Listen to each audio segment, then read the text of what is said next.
Hello दोस्तों, नमस्कार। GK Educare point में आपका स्वागत है। दोस्तों, आज हम लोग जहांगीर से संबंधित कुछ महत्वपूर्ण तथ्यों को एक एक करके देखते हैं। चलिए शुरू करते हैं जहांगीर से जुड़े हुए जो महत्वपूर्ण तथ्य दिए गए हैं। जहांगीर 1605 से लेकर 1627 ईस्वी अकबर का उत्तराधिकारी सलीम हुआ।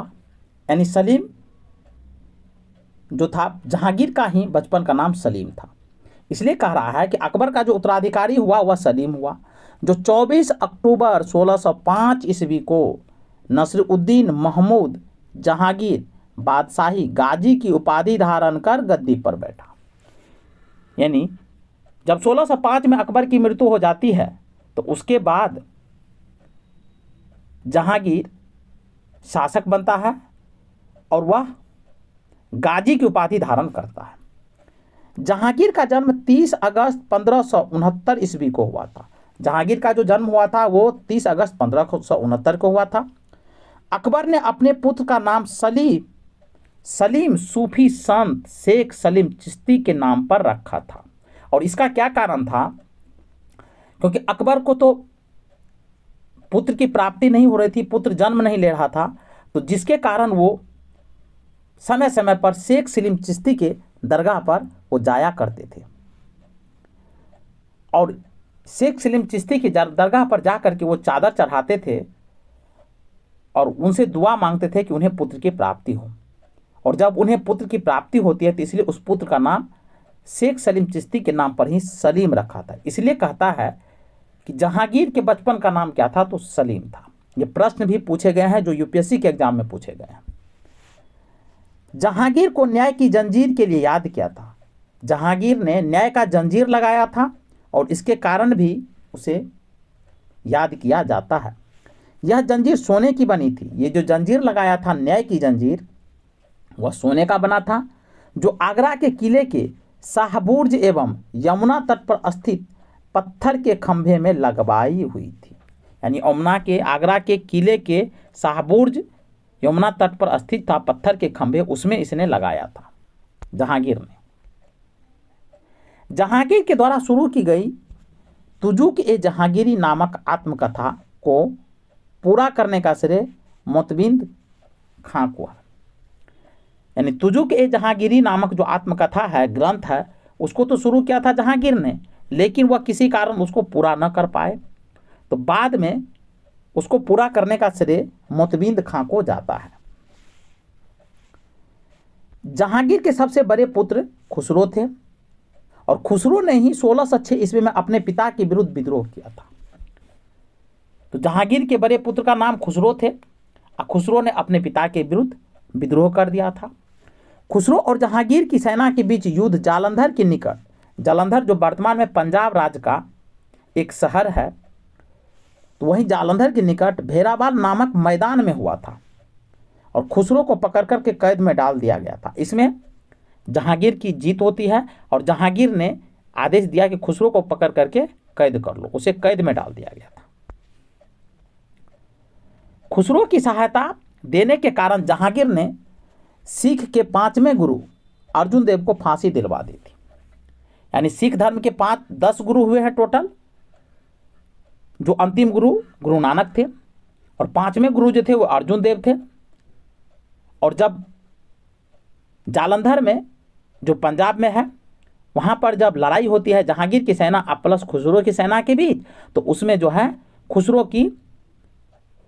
खुसरो को पकड़ लिया जाता है और खुसरो की सहायता उसमें जो पंजाब के सिख धर्म के जो 5वें गुरु थे अर्जुन देव, उसने सहायता दिया था। और जिसके कारण बाद में जहांगीर ने उसका बदला लेने के लिए उन्हें फांसी दिलवा दिया था। खुसरो गुरु से गोविंदवाला में मिला था। खुसरो जो थे वो गुरु जो अर्जुन देव थे उनसे कहाँ मिला था? तो ये गोविंदवाला नामक स्थान है, वहाँ पर वो खुसरो से मिला था। अहमदनगर के वजीर मलिक अंबर के विरुद्ध सफलता से खुश होकर जहांगीर ने खुर्रम को शाहजहां की उपाधि प्रदान की थी। जहांगीर के पुत्र का नाम तो था शाहजहां और उनको खुरम भी कहा जाता है। और शाहजहां का जो वास्तविक नाम था वो खुरम ही था, शाहजहां की तो उसे उपाधि दी गई थी और ये दिया गया था जहांगीर के द्वारा। तो अहमदनगर के वजीर मलिक अंबर, अहमदनगर जो दक्षिण भारत के क्षेत्रों में थे और वहाँ के वजीर थे मलिक अंबर, और उनको हराने का काम किया था खुरम, और उनसे ही खुश होकर के जहांगीर ने उसे शाहजहां की उपाधि प्रदान किया था। 1622 ईस्वी में कंधार मुगलों के हाथ से निकल गया और शाह अब्बास ने इस पर अधिकार कर लिया। कह रहा है 1622 ईस्वी में कंधार जो था अफगानिस्तान के क्षेत्रों में है, अफगानिस्तान के क्षेत्रों में थे, वह मुगल के हाथ से निकल गया और शाह अब्बास वहाँ के शासक थे जिसने उस पर कब्जा कर लिया। नूरजहां ईरान निवासी मिर्जा गयास बेग की पुत्री। नूरजहां का वास्तविक नाम मेहरुनिसा था।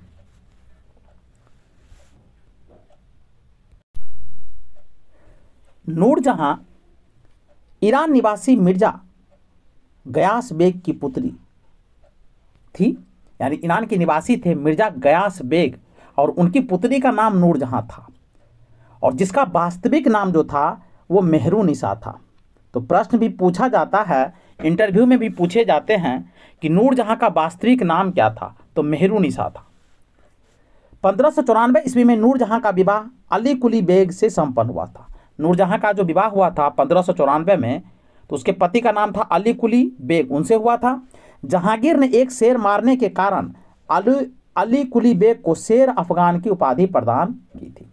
अली कुली बेग जो थे बहुत ही बहादुर था और उसने एक शेर को मार दिया था और उनकी वीरता से खुश होकर जहांगीर ने उसे शेर अफगान की उपाधि अली कुली बेग को प्रदान दिया था। 1607 ईस्वी में शेर अफगान की मृत्यु के बाद, लेकिन किसी कारण 1607 ईस्वी में शेर अफगान यानी अली कुली बेग की मृत्यु हो जाती है और मेहरुनिसा अकबर की विधवा सलीम बेगम की सेवा में नियुक्त होती है। जब मेहरुनिसा के पति अली कुली बेग की मृत्यु हो जाती है तो वह विधवा हो जाती है। अब विधवा होने के बाद वो अकबर की विधवा सलीमा बेगम की सेवा में नियुक्त होती है। अकबर की जो विधवा थी सलीमा बेगम, उनकी सेवा में नियुक्त होती है। यानी जहांगीर के पिता अकबर थे, अकबर की मृत्यु के बाद उनकी जो विधवा थी सलीमा बेगम, उनकी सेवा में नियुक्त होती है मेहरुनिसा। जब मेहरुनिसा के पति मर जाते हैं अली कुली बेग, जिनको जहांगीर ने शेर अफगान की उपाधि दिया था। तो सर्वप्रथम जहांगीर ने नवरोज त्योहारों के अवसर पर, मुगल में तो नवरोज त्योहार एक आम बात थी, तो नवरोज त्योहारों के अवसर पर मेहरुनिसा को देखा। यानी पहली बार जहांगीर ने नवरोज त्योहार के अवसर पर मेहरुनिसा को एक बार देख लेता है और उसकी सौंदर्य पर मुग्ध होकर जहांगीर ने मई 1611 ईस्वी में उससे विवाह कर लिया। तो कह रहा है कि नवरोज के त्यौहार पर जब जहांगीर ने मेहरुनिसा को देखा तो उसकी सुंदरता को देख करके उनके तरफ अट्रैक्ट हो जाते हैं, आकर्षित हो जाते हैं और 1611 ईस्वी में उनसे शादी कर लेता है। विवाह के बाद जहांगीर ने उसे नूरमहल एवं नूरजहां की उपाधि प्रदान की। तो हमने पढ़ा कि नूरजहां की उपाधि जो है जहांगीर के द्वारा दिया गया था, वास्तविक नाम उसकी मेहरुनिसा थी। नूरजहां के सम्मान में जहांगीर ने चांदी के सिक्के जारी किए थे। नूरजहां की उपाधि भी दी और उनके सम्मान में जहांगीर ने चांदी के सिक्के भी चलाए थे। जहांगीर ने गियास बेग की शाही दीवान, जहांगीर ने गियास बेग को शाही दीवान बनाया था। गियास बेग नामक व्यक्ति जो था उनको शाही दीवान बनाया एवं इत्माद उद दौला की उपाधि दी थी। जहांगीर के शासनकाल में ईरानियों को उच्च पद प्राप्त हुए थे। गियास बेग जो था वो नूरजहां के पिता थे और उनको उपाधि दिया था जहांगीर ने इत्माद उद दौला। यानी अब इत्माद उद दौला जहांगीर के ससुर जी हो गए और जहांगीर के शासनकाल में ईरानियों को उच्च पद प्राप्त हुए थे और ईरान के जो लोग थे उनको उच्च पद प्राप्त हुआ था। लाडली बेगम शेर अफगान एवं मेहरुनिसा की पुत्री थी। लाडली बेगम जो थी वो शेर अफगान एवं मेहरुनिसा की पुत्री थी। यानी शेर अफगान का मतलब है अली कुली बेग, जो मेहरुनिसा के पति थे। और मेहरुनिसा जिसको जहांगीर ने बाद में नूरजहां की उपाधि देता है, तो मेहरुनिसा और शेर अफगान की तो उपाधि दिया था। तो शेर अफगान और मेहरुनिसा से एक पुत्री का जन्म होता है जिसका नाम था लाडली बेगम,